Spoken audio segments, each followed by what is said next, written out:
Something that I am absolutely fascinated by is how people are able to turn ideas into profitable businesses. You see, so many of us are often held back by starting a business because we see someone else doing it, we see where it's at, but we don't really see where it started, how much money it took to actually get there, why they decided to come up with that business, why it's succeeding, because we never break it down to the most common denominator. So the purpose of this video is to break down really your opportunity to build a business in 2020, 2021, 2022, whenever you're watching this, because the reality is that if you want to start out a business, you can really do it with less than $500, which I will show you how to in this video. Because if you look at any business, it either started off as a side hustle or it started off as a hobby altogether. And there's really 4 components that goes into why or how someone starts a business. And I want to go through that with you here really quickly. I want you to picture this. Take a look at Walmart. Now picture Amazon. Now picture Tesla. Now think about that local barbecue spot or maybe that local bakery that you always go to every week, right? Or at least the one that's down the street that you know everyone in the neighborhood or everyone in your town knows about. Doesn't matter how big or how small business is, the first thing that someone has to find out when they're starting a business is, what are you good at? Are you good at baking? Are you good at cutting hair? Are you just naturally good at sales? Are you good at putting pieces to a puzzle together? Are you a natural problem solver? Do you have a network of people, or maybe have you built a network where now people come to you for solutions, or you're the connector? You know the guy that knows the guy that knows the guy that can get the guy in, let's say, to the game or to the ball game. Answer that question first, because that's going to come down on the back end of your longevity with your business. Because when it comes down to it, something that you're naturally good at is going to give you an edge over the competition. And really something that you're naturally good at is most likely something that you are already known for. People already know that you can cook. People most likely already know that you're good, again, at sales. Maybe you want to be a graphic designer. Maybe you want to go into some type of product launch. Maybe you're in shape, and the only thing that's missing is for you to get some type of certification so they can train others so they can achieve their fitness goals the same way that you have. Again, having natural abilities and having something that people already know you for is already building you a base of clientele that, again, puts you and gives you a head start in front of the competition so that you can compete in this current market. And look, in addition to that, finding out your interests are crucial. You will not, I don't care who you are, you will not succeed in a business if you hate, let's say, sales, and you always want to maybe sell a new product to someone. It doesn't matter if you hate baking, you're not gonna be the world's best bakery. It doesn't matter if you hate fitness, believe me, you're not gonna be the best fitness trainer, because a lot of that stuff comes down to passion and what you enjoy. Because if there's anything about business that you'll find out early on, it will test you, it will push you to your limit, and there will be days where you want to quit, there will be days where you want to throw in the towel, there will be days when you're wondering, okay, is this even working? And the only thing that'll get you through some of those days is what led you there to begin with, and that's you actually being interested in what it is that you are doing. So now I'm gonna make it super simple for you. Follow these 3 steps and you are on your way to creating your own business. Because remember what we mentioned earlier, a business isn't necessarily this grand operation. It's just a simple idea. You know, sometimes trying to find the furniture, we forget that they're hidden in the trees. Or trying to find a table, we forget they're hidden in the trees. We just have to see the forest beyond the trees. So with that in mind, you want to find out what your business is going to be about. Your big business idea, right? I wrote it down here. It could either be entertainment, it could either be education, it could either be a service, it could either be sales. So let's just go ahead and run through those quickly. If you, let's say, love making people laugh, can you maybe open up a YouTube channel?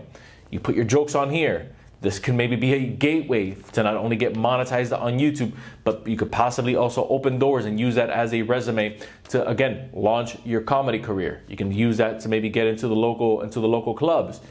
If you like to take the route of education, I hear this all the time, by the way, where people say education, you know, that's who the heck is on YouTube searching for education? And you could be right. If no one's on YouTube searching for education, even though in my opinion, most people refer to it as YouTube University, but that could be the people that I'm associated with. If, let's say, you wanted to take the education route, then you may also want to throw in some entertainment in there. Now, if you aren't, let's say, in the business of educating people or putting out informational style content, then at that point, obviously, entertainment's there. Can you sing? Can you act? Again, is this the only platform that you have to be on? No, you can be on Instagram, you can be on TikTok, you can pretty much be anywhere, because that's going to help you build your clientele. On top of that, you're able to grab sponsorships deals. And on top of that, you're able to build out your own merchandise. And speaking of merchandise, that's related to product sales. If you are if you're selling product related, or let's say if you're selling some type of an idea, let's say a digital product, kind of like, let's say, a YouTube course, kind of like what I have down below. That right there took me months to design, but once it's been designed, it's been put out, you only have to tweak it every so often, especially once you start getting back testimonials. You start to find out what works, what doesn't work, and then maybe you can build a product 2.0 on top of that. Same thing if you wanted to run a t-shirt line, if you wanted to run a clothing brand. Again, you're a designer. Maybe you can design something for someone if you're not necessarily what I would say in the space of wanting to create product and put it out there. Maybe you can put your products on Fiverr.com. Maybe you can go to Upwork and pick up some type of side gigs as you build more capital to really take this business full on. Look, the whole point of this is just to get the idea and start working the idea, because there's nothing that what I would say would accelerate you more than as you take each step, finding out, okay, this works, this doesn't work, this is a bit more lucrative, maybe we can cut some fat here. Well, this idea flopped, this idea worked, but you're only going to get that as you continue to throw yourself out there and throw yourself into the market completely. One more thing that I wanted to add to this section of business ideas is this. When you are starting a business, you don't necessarily have to have every single employee that you know is going to work for you in line. A lot of these businesses, 9 times out of 10, you're most likely going to start without any type of staff, because you, quite frankly, don't have the overhead to pay them for their work unless somebody wants to do charity work or volunteer or really help you get it off the ground. Unless it's a partnership. That's a little different. We'll break that down here later on. You can literally start out by getting some type of certification. Again, this goes for personal trainers. If you wanted to sell insurance, you can get your 215 license. So health insurance, so life insurance. If you wanted to become a real estate agent, some of the most lucrative businesses, because you don't have to carry any type of inventory. Same thing with insurance. These are businesses that you don't necessarily carry inventory. Here's what I mean. If you sell a home for a prospect, or if you help someone buy a house, well, if you help someone buy a house, that didn't necessarily come from you. Meaning, you didn't build the house. It wasn't on your shelf. So even if it goes stale, quote unquote, you don't lose any money on that inventory. Now, obviously, if you, let's say, look at it from the other side and you're thinking, well, I wasted my time, but that's a whole different discussion. We're talking about what physically came out of your pocket. And the only expense that comes out of your pocket in that sense is education and time. That's it. The rest of it is just groundwork. All right, so you have your business idea, you know what you want to do. Whatever that is, hold on to that, because now comes the planning phase. This is when you come up with a business name, product development, marketing, people that you may have work under you, for you, or with you. These are things like partnerships. You also have financial planning. Financial planning is going to come down to how much money you're willing to put down up front. Again, that can come in form of you buying inventory. That can come in form of you getting the proper licensing that you need. That can come in form of you maybe just having enough money to kind of withhold you, again, for maybe not having to pick up that extra shift. Now you can dedicate that time to building your business. When it comes to the business name, that's going to come down to you. You want to find out, okay, is this something catchy? Maybe you can use your name. Maybe you can use maybe a catchy phrase that people use in your specific town. Maybe something that you're already known for. These are things that you, again, are going to have to come up with on your own. When it comes to the marketing, this is your websites. These are your social media platforms. By the way, you can get a domain name on GoDaddy.com for less than $10. You can start any social media account, Twitter, Facebook, Instagram, LinkedIn, TikTok, YouTube. All of it is completely free.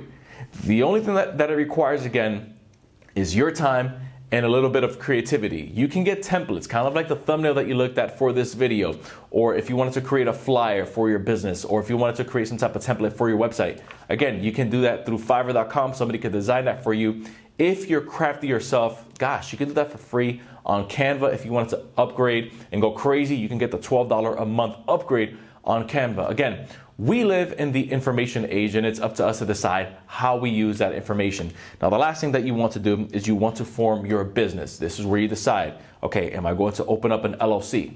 Is it going to be incorporated? Or am I going to DBA? Am I going to do business as? When you're doing business as, that's just me using my name, where your EIN becomes your social security.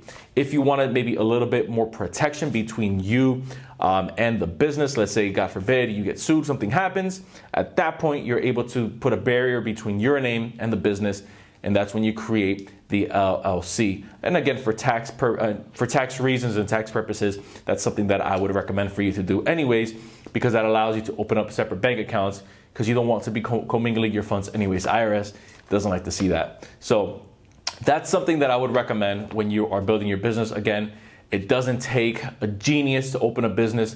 It just takes a little bit of guts, and it takes a little bit of intent for you to actually start getting yourself out there, going to networking events, posting on Facebook, sliding up in people's DMs, messaging, commenting, letting them know, hey, look, this is what I do now. What can I do for you? Again, if it's a service, if it's a product, it's all about solving a problem. What problem are you looking to solve with your business? Are you looking to help people buy a house? Are you looking to help people lose weight? Find that out, narrow that down, and go 5 deep. By 5 deep, I mean, am I looking to help people lose weight? Why am I looking to help people lose weight? Well, if they lose weight, they're going to feel good. What is them making feel good going to do for them? Well, if they feel good about themselves, they're going to want to go out and maybe achieve some of their goals. Why is it that them achieving their goals is important to them? Again, notice that all the language I'm using is based around the customer. You can use going 5 deep with anything, not just business, but even in your marriage, your relationships, whatever it is that you're looking to work on. So that's pretty much it. I told you that it would be super simple. If you found value in this content, go ahead and hit that like button down below, because it lets YouTube know this is content worth sharing with more people. And also let me know down in the comments what business questions you have and what business you were able to start for less than $500. Again, the route that I took was to get my real estate license. At the time, it cost me less than maybe $250. And believe me, I've been able to make that money back 100x from the relationships, from the money that I've made, from the other businesses that I've been able to build because of the income that I made from selling real estate. So even if this is just a gateway for a bigger business that ultimately you end up building, at least you're starting to know the ins and the outs of what it takes to properly manage and run a business. As always, if you found value in this content and you enjoy content like this, you'll enjoy the content that we have over on our second channel, the Insight with Irv Show, which is our podcast style channel. And don't forget that this video is sponsored by our good friends over at Amazon's Audible, where they've made it super easy and convenient for you to educate yourself by picking up a free book, as well as enjoy a free month by hitting the link down in the description, right where you can find the link to our YouTube course. So if YouTube is maybe the route that you wanted to take and you wanted to grow your channel and maybe generate some income from here, learn how to go after affiliates, learn how to get your videos sponsored, the whole 9 yards, we teach it in that course. You can find the coupon code down below as well. So I hope you enjoy this video, and I hope you can share this with someone that you know is looking to start a business again, 2020, 2021, and beyond. Once again, my name is Irvin Pena, but I'm also known as Irv Official. Until next time, everyone, we'll see ya.